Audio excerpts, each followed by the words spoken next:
Al-Haramain. Masya Allah.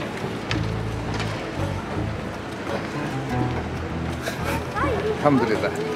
Oke guys, kita udah sampai di lantai 3 stasiun kereta api Haramain, kereta api cepat yang nanti akan membawa kita dari Mekah Al-Mukarramah menuju ke Madinah Al-Munawwarah. Kita akan berkunjung ke kota Rasulullah Muhammad SAW dan kita akan sholat di Masjid Nabawi. Ikuti terus guys.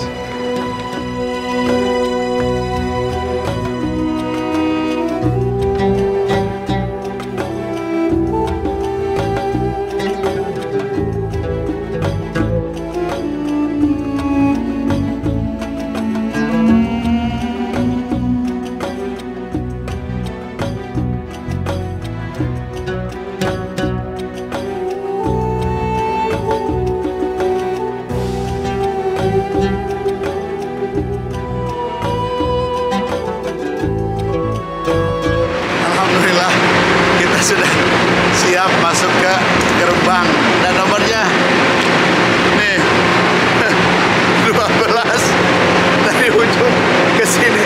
Aduh, sesak napas, tapi nggak apa-apa, senang bahagia. Kenapa? Karena perjalanannya kita tentu lebih cepat dibandingkan naik bis ya.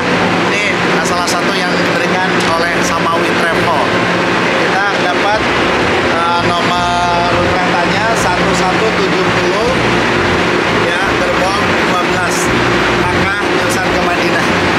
Ya, ikuti terus perjalanan kami bersama Samawi. Samawi beda dari yang biasa.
Assalamualaikum warahmatullahi wabarakatuh. Waalaikumsalam warahmatullahi wabarakatuh. Alhamdulillahirrabbilalamin. Allahumma sholli ala sayyidina Muhammad wa ala ali sayyidina Muhammad.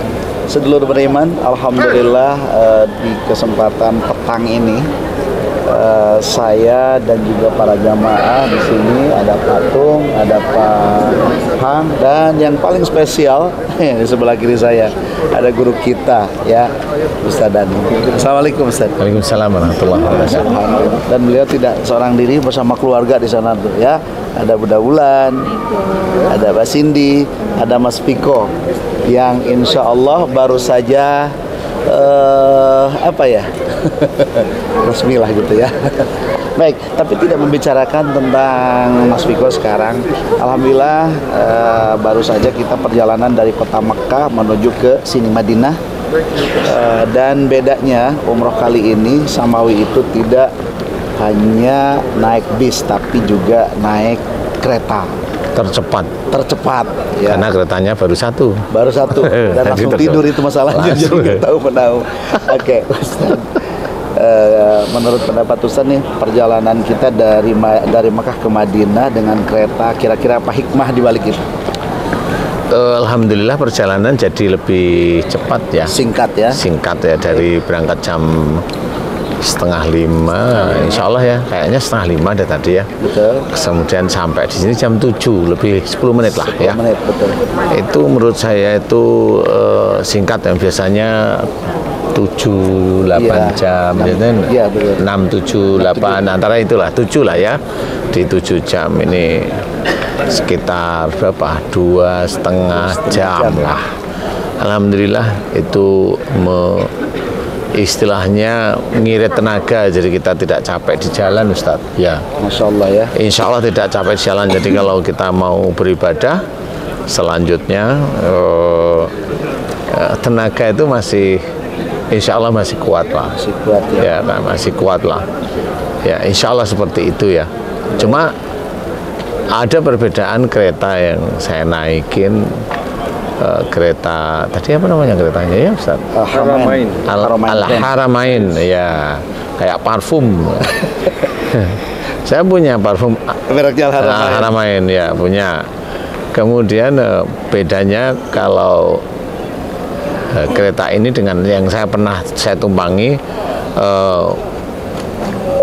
kereta peluru atau bullet train itu yang di Jepang ya, Shinkansen istilahnya itu lebih kencang lagi Ustaz.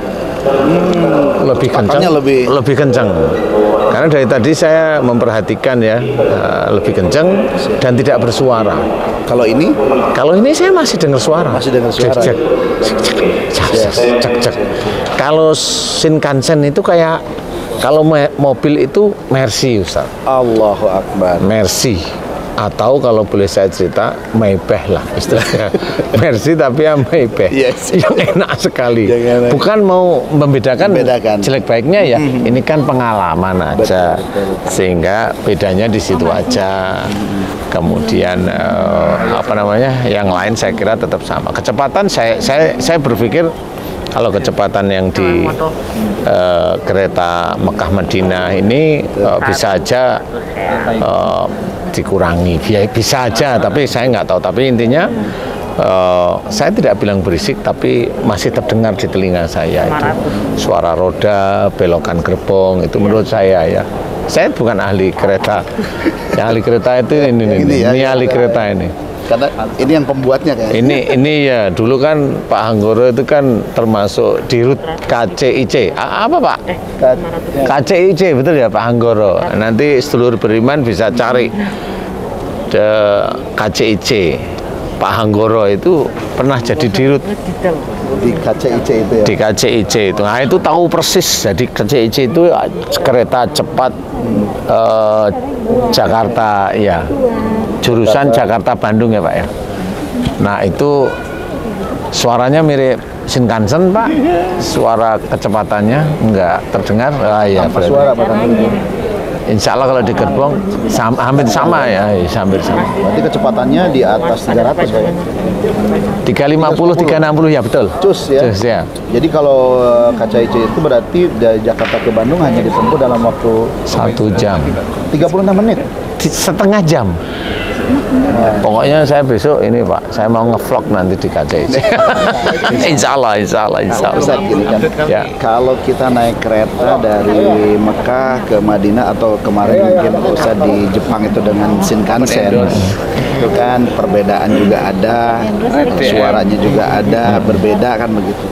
Apakah ini juga bisa dikatakanlah begini, digambarkan bahwa orang-orang yang beriman dan bertakwa kepada Allah kan begitu. Nanti pada saat mereka naik sirat kan katanya di dalam beberapa riwayat ada yang merayap gitu kan, ada yang seperti kilat, ada yang kucul kan begitu. Nah, kira-kira gimana tuh? Kalau saya itu berpikirnya malah ringan Ustadz. Siap. Sirat yang diceritakan itu, kalau saya melihat dari beberapa ayat Quran yang berhubungan dengan akhirat, itu kan Allah itu di dalam menghitung atau menghisap seseorang itu sangatlah cepat. Masya Allah. Sangatlah cepat, dan di situ dijelaskan orang yang kafir langsung masuk neraka. Orang lulus langsung, udah nggak pakai. Kalau kita ceritakan syirat itu, menurut saya enggak nih kayaknya. Kayak gitu. Baik. Kalau orang yang menerima buku pakai tangan kiri, nah itu kan ditulis diceritakan. Betul, betul. Jadi ada yang menerima buku tangan kanan sambil tersenyum. Kalau sambil tangan kiri, aduh ini kelakuan saya. Udah ketahuan. Tiketnya sudah ketahuan. Jadi menurut saya kalau sudah ketahuan gitu, dia pasti nanti kalau udah dihisap itu sudah jelas. Bagus mana sampai apa namanya? Baik dan buruk itu sudah jelas. Nah di situ kalau buruk dia langsung masuk neraka. Sudah nggak ada namanya merambat itu. Nanti kalau dia merambat, yang di belakang ngebut gimana? Nabrak pasti ya. Jadinya justru kalau kita mau pakai akal logikanya seperti itu. Kalau saya enggak, kalau saya melihat dari beberapa ayat dalam Quran yang berhubungan dengan akhirat itu sangat cepat perhitungan Allah. Jadi kalau memang ini sudah kelihatan dia nerima dengan buku ini di tangan ini, dia langsung masuk neraka. Seperti itu. Nah, nanti di neraka mereka itu saling tuduh karena dulu dia bilang itu imam saya ya Allah, kan gitu. Allah Akbar. Saya minta dia disiksa lebih pedih daripada saya karena dia menjerumuskan saya, kan gitu. Ada dalam Quran seperti itu. Nah, karena apa? Karena di dunianya sama. Imam-imamnya inilah yang mengajari dia itu untuk tidak sujud kepada Allah Ta'ala, untuk hanya patuh kepada perintahnya. Perintah yang mana ini? Bisa aja karena jabatannya, dia hanya manut perintah. Karena apa? Karena dia menginginkan uangnya lebih.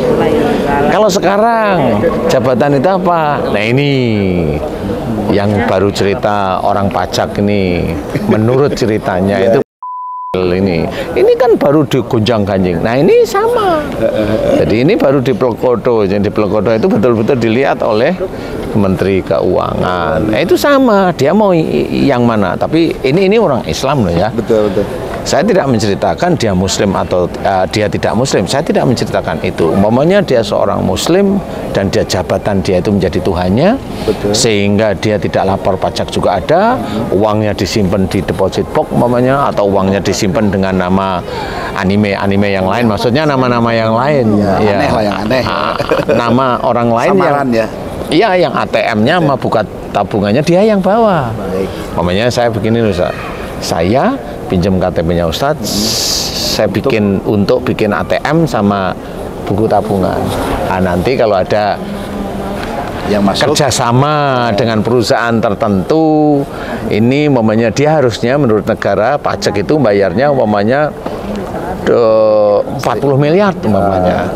Nah, ditulis bayarnya cukup 15 miliar. Kemudian saya dapat 15 miliar, kamu dapat 10 miliar. Jadi aman seperti itu. Nah, ini kan kong kali kong ini pasti ada. Nah, ini sama. Nanti disitulah dia saling tolong menolong di dalam keburukan, pasti sama-sama nanti masuk neraka. Kan seperti itu, Ustaz. Kalau dia menuhankan jabatannya, menuhankan pimpinan, kalau saya tidak ditolong oleh bapak ini, saya nggak bisa punya rumah kayak begini. Nah, ini nanti salah satunya begitu. Sama seperti umpamanya seorang yang mengajarkan ajaran Islam, tapi dia salah ngajar dan dipakai oleh banyak jamaah, ya dia nanti bertanggung jawab di akhirat. Tidak bisa untuk main-main. Nah, disinilah yang nanti di dalam Quran itu diceritakan mereka akan saling meminta pada Allah Ta'ala agar dihukum, dikasih apa namanya, hukuman yang bukan setimpal, minta lebih lagi, dilebihin lagi. Jadi gitu. Jadi seperti itu, Ustaz. Nah, sama naik kereta ini bagi orang-orang yang imannya kuat kepada Allah, dijaga hanya kepada Allah kita menyembah, kemudian dijaga iman kepada malaikat. Kita tahu ada malaikat raqib, ayo kita selalu berbuat baik. Kita tahu ada atid, jangan berbuat jelek. Kan gitu, ini kan iman kan gitu. Iman kepada Rasul, ayo berakhlak baik seperti Rasul. Itu tiketnya. Oh, itu tiketnya. Kan gitu. Supaya seperti Shinkansen atau lebih kalau bisa. Seperti kilat. Itu dia langsung seperti itu. Nah, ini kurang lebihnya seperti itu. Jadi tiket sama seperti naik tadi. Kalau umpamanya naik sepeda motor, nah itu yang naik sepeda motor. Tapi kan yang ungkul-ungkul, bukan kita nyala-nyalain ya, insya Allah ya, seperti itu. Oke, sedulur beriman. Jadi ternyata benar saja. Jadi ketika tiketnya buruk, ya masuk nerakanya juga cepat seperti Maghleb juga kan gitu. Iya benar. Tapi ketika kita beramal baik, berarti Maghleb naik masuk surganya pun cepat juga. Jadi berimbang sebetulnya. Tinggal kita memilih mau yang mana, golongan yang kanan atau golongan yang kiri kan begitu. Maka berbuat baiklah yang banyak. Iya, Ustaz. Itulah Rasulullah. Benar. Satu aja hadis Nabi yang sering diperdengarkan oleh teman-teman dakwah ya. Itu apa, Ustaz? La taghdab walakal jannah. Itu hadis itu sungguh luar biasa, sedikit tetapi sulit. Jangan marah bagimu surga. Kan gitu Ustaz ya. Kalau marah ya udah. Apa Ustaz? Selain surga. Selain surga apa? Nah, itu orang-orang muslim kita ini, saya bilang kita itu, saya nggak mau menyalahkan. Paling sulit yang Ustaz tadi cerita, paling sulit untuk bagaimana caranya tidak marah itu kan sulit ya kalau ada persoalan-persoalan. Kan sulit itu. Nah, di titik itulah ujian dari Allah Ta'ala sebenarnya. Bahwa persoalan itu memang dimunculkan oleh Allah Ta'ala. Bisa dari iman kita, bisa dari dosa kita sebenarnya. Cuma kebanyakan orang muslim itu maunya lancar. Makanya dia pergi ke dukun, pergi ke kiai dalam hal tertentu agar usahanya lancar. Dia pikir itu Allah bisa disogok dengan bacaan, atau dengan pisang, atau dengan menyan, atau dengan ini. Nggak bisa. Nah, itu salah satunya Ustaz. La taghdab walakal jannah.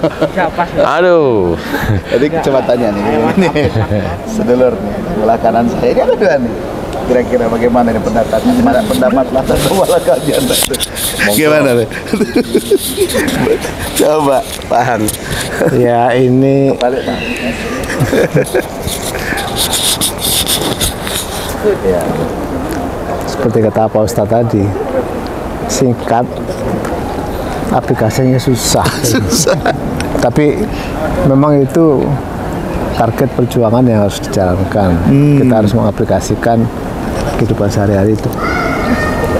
Supaya tidak marah. Tidak marah.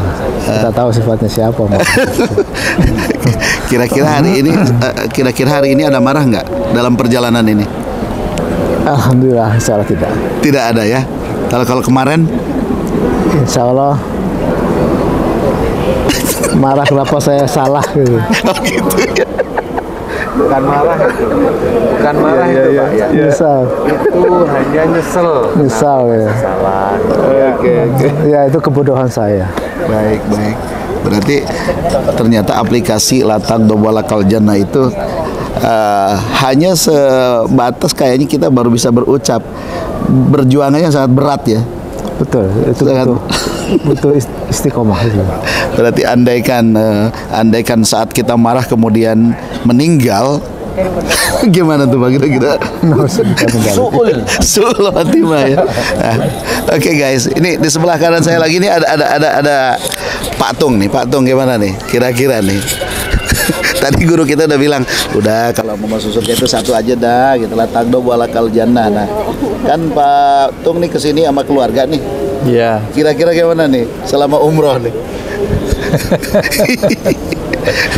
Ya masih marah aja. Karena itu memang hal yang paling sulit untuk kita jaga ya, kadang-kadang karena kekakuan, karena ego, bukan hanya yang kemarin saja ya, tapi yang saya rasakan itu yang lalu-lalu. Ini yang untuk saya pribadi ya. Iya. Itu kan akumulasi sebenarnya, karena kita dulu sering dikasih tahu sama orang tua melawan, dikasih tahu orang tua itu kita tidak mau dengar nasihat beliau. Akhirnya seperti itu, terbawa itu seolah-olah itu yang benar. Akhirnya itu yang menjadi salah dan dosa di hadapan Allah. Ya memang kemarin ada sedikit ya. sedikit ya gitulah Ustaz. Kles ya. Berarti dalam perjalanan umroh pun ternyata kita sangat sulit juga ya untuk menghilangkan Ya, karena menjaga iman itu memang kan iman itu juga harus dijaga kan? Harus dijaga tuh. Yang penting kita ikhtiar ya. Mudah-mudahan menuju pada kebaikan itu kan memang mungkin agak sulit. Oke, seluruh beriman, statement closing dari guru kita ya tentang perjalanan ini. Ustaz, mohon izin kalau dikaitkan dengan perjalanan akhirat, gimana tuh Ustaz ya? Iya, perjalanan akhirat itu tidak sama dengan perjalanan kereta. Itu hanya sekedar kiasan. Kiasan, betul. Kalau perjalanan akhirat itu contoh, kita duduk di sini nih Ustaz. Siap. Ada orang yang mandang kita, laki-laki. Dipandang sekali dua kali kita itu risih, bisa aja itu marah. Nah, itu ujian. Allahu Akbar. Itu ujian dari mana? Ada pada waktu kita duduk, ada seorang wanita cantik melihat kita. Kita lihat dia senyum. Kita lihat dia senyum. Kita lihat dia senyum. Ujian apa? Sama ujian. Sama ujiannya. Sama ujian. Sama ujiannya. Makanya di sini ujian itu setiap saat. Baik. Ya, baik. Duduk kita juga nanti ada ujian, berdiri kita ada ujian, berjalan ada ujian, dan banyak sekali ujian. Inilah yang harus kita selesaikan tahap demi tahap dengan melalui syariat.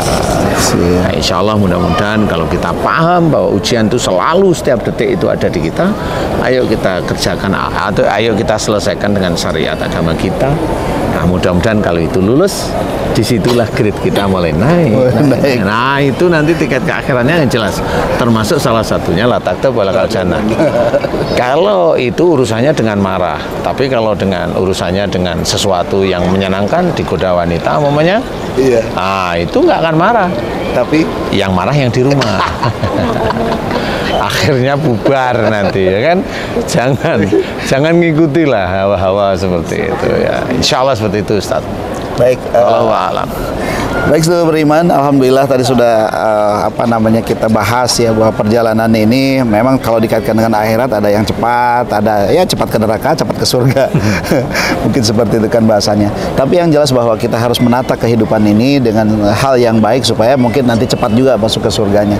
Walaupun berat. Salah satunya adalah kita menjaga supaya tidak marah saja, itu juga sangat berat. Tapi bismillah, kita tetap saja berikhtiar semaksimal mungkin agar kita menjadi orang-orang yang di akhir hayat kita adalah husnul khotimah. Amin. Itulah harapan kita. Amin. Oke, tayangan ini atau vlog ini insya Allah akan tayang di Ustadz Danu Official Channel, kemudian di Tung Family Official Channel, dan di Asep Hidayat Official Channel.